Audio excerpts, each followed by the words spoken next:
سپیکر بلوچستان اسمبلی کیپټن ریټایرډ عبدالخالق خان په خصوصي دلچسپي او د سرسبز چمن د جوړېدو په حواله په چمن کې د 10 لکو درختو د لګولو پروګرام چې دی د هغه منصوبه بقاعده افتتاح چې د هغه ډیپټي کمشنر حبیب احمد بنګلزی وکړ د ضلع په مختلف علاقو کې چې دی هغه به د درخت لګول کیږي او د دې په حواله زما سره د خبرو لپاره ډیپټي کمشنر حبیب احمد بنگلزی صاحب موجود है। सर क्या बताना चाहेंगे ये दरख्त लगाए? हाँ जी बिल्कुल, ये हमारी इनिशिएटिव है और इसमें हमने वॉलंटियर्स लोगों को भी इन्वॉल्व कर लिया है कि वो आए हमारे साथ मिलकर, जो हमने टारगेट रखी है 1 मिलियन ट्रीज़ की, वो हमारे साथ मिलकर दरख्त लगाए और इनकी हिफाजत करे ताकि ये जो चमन का नाम है ये हकीकत में ही सरसब्ज चमन हो।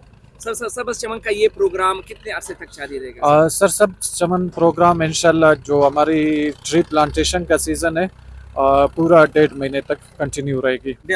ये थे हबीब अहमद बंगलज़ई डिप्टी कमिश्नर चमन چې هغه دا زیاته کړله چې تقریبا 10 لک درخت چې دي د چمن په مختلف علاقو کې بلګیږي. دا وخت په صادق کرکټ سټیډیم کې چې دي د درختو چې دي باقاعده افتتاح وسو. ډیپټي کمشنر حبیب احمد بنگلزی په خپل دست مبارک باندې درخت ولګول. په دې کې مختلف نور خلک موجود دي. دا غو سو پښتنه کوچ هغه په دې حواله ویل غواړي سو ولنټیرز ما سره موجود دي. تاسو ویل غواړي؟ دا خو ډیر ښه کار دی. حبیب الله صاحب بنگلزی او ریټایر عبدالخالق صاحب موږ دا کور ودانۍ وایو چې ګرین چمن ته جوړ کړي. ولې دا انوایرمنټ ډیر خراب دی. د خاص د چمن د هواوې دي که چیرې دا رقم درختې ولګېږي نور ولګي. مان الله صاحب وویل چې موږ رالو در کوژک چمن مې نه ولیندی. هغه دا مقصد و چې یعنې معنا موږ سبز چمن نه ولیندی په دې مقصد باندې.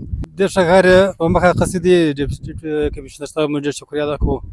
زموږ ګراوند چې دی مطلب بالکل د درخت په حواله باندې ډېر سره خراب ولو. یو درخت هم نه و دلته او درخت چې دی هغه دغه عام خاص هم د علاقې دپاره موجود دپاره مطلب ډېر ضروري دی مطلب چې ولګېږي. دې ډېر ښه انیشیټیو په مخه اخیستی دی. الله پاک دې کامیابه کړي. موږ هم پوره کومک ورسره کوو. د ایران راغلي د سټیډیم نه راغلي دي. همدا ورسره لګیا یو درخت یې مو ولګولي. انشاءالله اوس نور مخ هم لګیا یو. تقریبا د 1000 درختو ټاسک یې موږ سره کړی دی. موږ کوشش کوو چې په ګډه ګراوند کې ولګو. ډېر مننه. دا حاجي جمیل خان چې هغه دا زیاته کړله چې یو درخت چې دی هغه په دا کرکټ سټیډیم کې لګېږي او په ګرد چمن کې 10 لک درخت لګېږي. درخت لګوان چونکې په خپل هم صدقه جاریه ده او دا یو د خیر کار دی. دا یو ډېر ښه کار د سپیکر بلوچستان اسمبلی کیپټن ریټایرډ عبدالخالق خان اسکزی او د دا ځای چې کوم ډیپټي کمشنر د هغو طرف څخه اخیستل شوی دی.